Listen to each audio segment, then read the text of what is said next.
Assalamualaikum warahmatullahi wabarakatuh. Perkenalkan, kami dari kelompok 6 akan membahas mengenai bab 7 hakikat manusia dari ilmu pendidikan.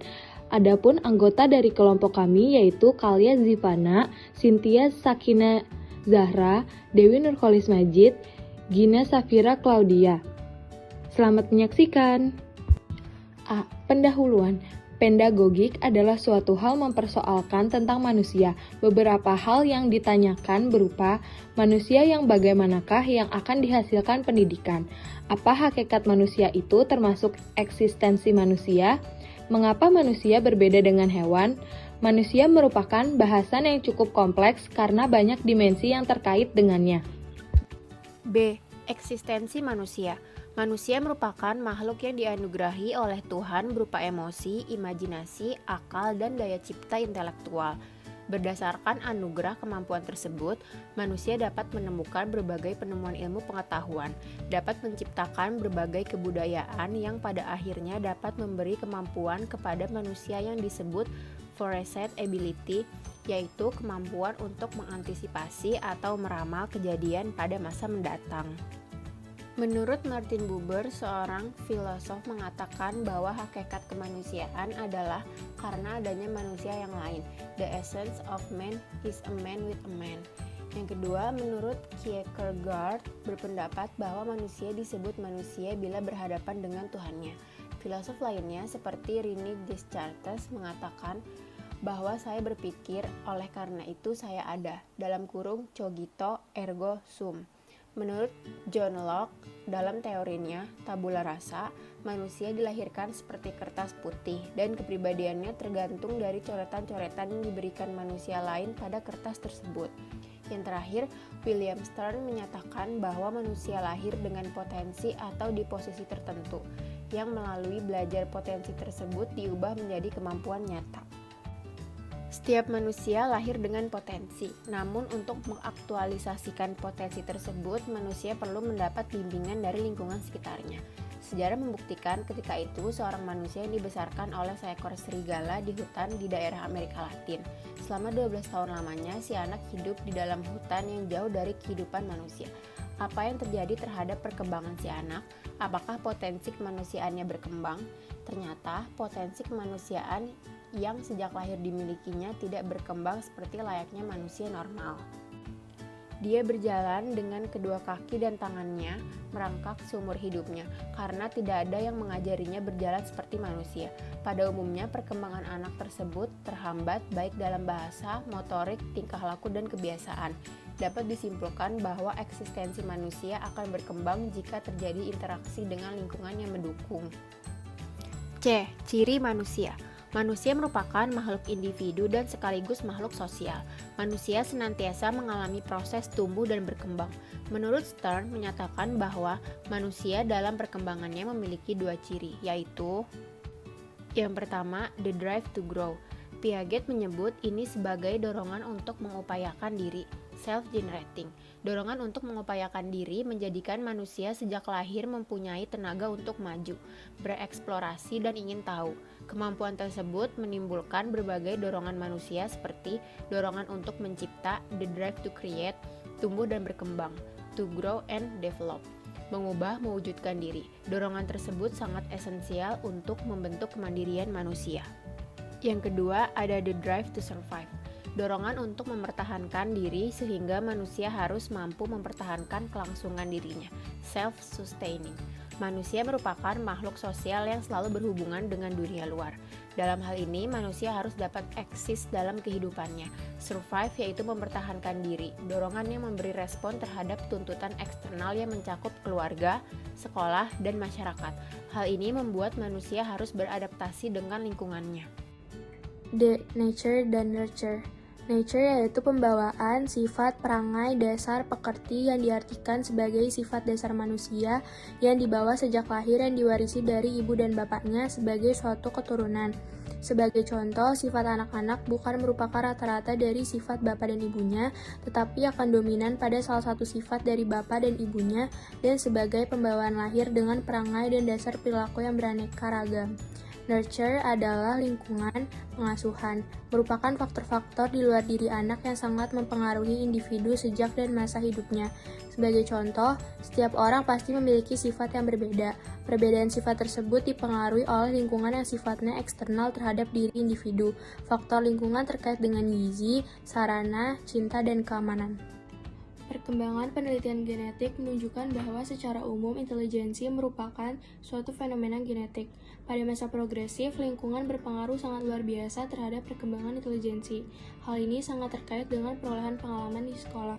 Kesimpulan lainnya adalah makin bertambah umur, pengaruh genetis terhadap perkembangan intelijensi makin bertambah. Secara mendasar, manusia mempunyai potensi untuk berubah atau time of change menuju ke arah perkembangan dengan cara berinteraksi dengan lingkungannya. Interaksi inilah yang menghasilkan penemuan tentang siapa dirinya dan pertemuan dengan mereka yang signifikan bagi perkembangan. Apabila interaksi sosial manusia mengalami kegagalan yang fundamental, ia akan tetap berupaya mencari hal-hal baru untuk mengaktualisasikan dirinya, terutama di hadapan lingkungan terdekat sebagai manifestasi manusia yang memiliki kecenderungan to survive.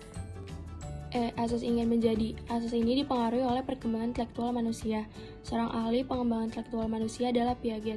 Ia mengembangkan teori yang disebut konstruktivisme personal, bahwa individu membangun pengetahuannya dari dalam dirinya sendiri melalui proses interaksi dari asimilasi, adaptasi, akomodasi, equilibrium, dan perluasan skema atau cara berpikir. Kelima konsep tersebut menjelaskan terjadinya proses perkembangan kognitif. Perkembangan kognitif manusia terjadi melalui skema. Terdapat dua jenis skema, yaitu pertama, skema sensori-motorik seperti keterampilan berjalan, membuka botol, dan kedua, skema kognitif yaitu pengembangan konsep, berpikir, pemahaman. Perkembangan skema merupakan proses interaksi manusia yang terjadi terus-menerus antara lingkungan dan kondisi manusia yang disebut adaptasi. Dua mekanisme adaptasi dalam tindakan yaitu akomodasi dan asimilasi. Piaget menyatakan keadaan keseimbangan antara asimilasi dan akomodasi sebagai equilibrium. Keseimbangan ini penting sebagai proses dalam diri manusia yang memperkenankan keadaan pengalaman luar menjadi menyatu dalam wujud skema. F. Tipologi manusia. Sprenger, seorang ahli Jerman yang menggolongkan manusia berdasarkan nilai-nilai yang dominan, terdapat 6 tipe manusia, yaitu 1. Politisi memandang nilai yang terpenting dalam kehidupan adalah kekuasaan. 2. Ilmuwan yang lebih mementingkan kebenaran. 3. Agama mementingkan nilai religius. 4. Sosial mementingkan aspek kemasyarakatan. 5. Seniman yang mementingkan aspek estetis. 6. Nilai-nilai tersebut adalah dari diri manusia secara hierarkis. Manusia hakikatnya memiliki unsur subjektif dan objektif. Dimensi-dimensi kemanusiaan. Yang pertama, manusia sebagai individu. Seperti yang Langapot katakan, bahwa anak didik adalah seseorang yang ingin menjadi dirinya sendiri. Dia mengalami banyak pengaruh yang tak disengaja dan banyak pula pengaruh yang disengaja. Akan tetapi anak itu juga mengambil jarak. Dia memilih merasa tertarik, mempertahankan diri, dan sebagainya. Pengaruh itu diolahnya secara sangat pribadi dan apa yang diterimanya menjadi bagian dari dirinya sendiri. Dia seorang individu. Yang kedua, manusia sebagai makhluk sosial. Sebagai makhluk sosial, individualitas hendaknya tetap terpelihara secara utuh. Kilpatrick mengemukakan bahwa untuk hidup dalam artian yang benar-benar manusiawi, setiap orang harus hidup bersama dengan orang-orang lain. Dalam setiap kehidupan yang berhasil, masing-masing mendapatkan keuntungan dari apa yang diperolehnya dari orang lain. Yang ketiga, manusia sebagai makhluk susila. Terkait ini, Langeveld menegaskan untuk manusia mempunyai landasan kesatuan dalam fakta, bahwa setiap orang pada hakikatnya mampu mengambil keputusan sosial yang mengarahkan dirinya kepada perilaku itu. Menurut Morris dan Pye, manusia bukan hanya suatu organisme yang mengetahui, dia juga organisme yang dapat menilai, yang memberikan penilaian, ada yang lebih disukainya dari yang lain. Dia mempunyai preferensi-preferensi yang membuat dapat membedakan perilakunya dengan perilaku orang lain. Yang keempat, manusia sebagai makhluk beragama. Manusia pada dasarnya adalah homo religioso atau makhluk yang religius. Sejak dulu manusia telah percaya tentang adanya kekuatan yang tidak mampu terindra oleh dirinya. Terkait manusia sebagai makhluk beragama, tugas pendidik adalah menemukan dan mendalami segala hal yang baik itu berdasarkan pengkajian ajaran agama. Selanjutnya mengajarkan peserta didiknya untuk mengetahui dan mengikutinya. Kemudian perbedaan manusia dengan hewan. Secara biologis, manusia adalah Homo sapiens bersama dengan berbagai jenis monyet. Manusia digolongkan pada anthropoid dan bagian dari orde primata. Manusia adalah makhluk tunggal yang memiliki talenta, bakat, dan keunikan yang tidak dimiliki makhluk lain. Perbedaan manusia dengan hewan yaitu Yang pertama pada kemampuan bahasa, simbol, dan nalar manusia. Manusia lebih tinggi kemampuan nalarnya daripada hewan. Manusia dapat menggunakan bahasa sebagai simbol yang menunjukkan objek dan ide. Manusia memahami dunia perlambangan berupa kepercayaan, bahasa, seni, sejarah, dan ilmu. Manusia makhluk yang bermoral sedangkan hewan tidak. Dan hewan menggunakan suara untuk mengekspresikan emosinya. Kemudian karakteristik biologis manusia, yaitu yang pertama manusia berjalan tegak. Kedua, manusia mempunyai ibu jari yang terletak secara bertentangan. Yang ketiga, manusia memiliki otak yang berkembang lebih tinggi dibandingkan makhluk lain. Yang keempat, manusia dilengkapi dengan organ vokal untuk berbicara. Dan yang terakhir, pada masa anak relatif tidak berdaya tetapi mempunyai potensi dan dapat diadaptasi. Ringkasan. Eksistensi manusia akan berkembang jika terjadi interaksi dengan lingkungan yang mendukung. Perkembangan manusia dipengaruhi oleh genetis dan lingkungan. Manusia dalam perkembangannya memiliki dua ciri, yaitu pertama, the drive to grow, yaitu dorongan untuk tumbuh. Dan kedua, the drive to survive, yaitu dorongan untuk mempertahankan diri, sehingga manusia harus mampu mempertahankan kelangsungan dirinya. Sekian presentasi dari kami, kurang lebihnya mohon maaf, semoga ilmunya bermanfaat. Wassalamualaikum warahmatullahi wabarakatuh.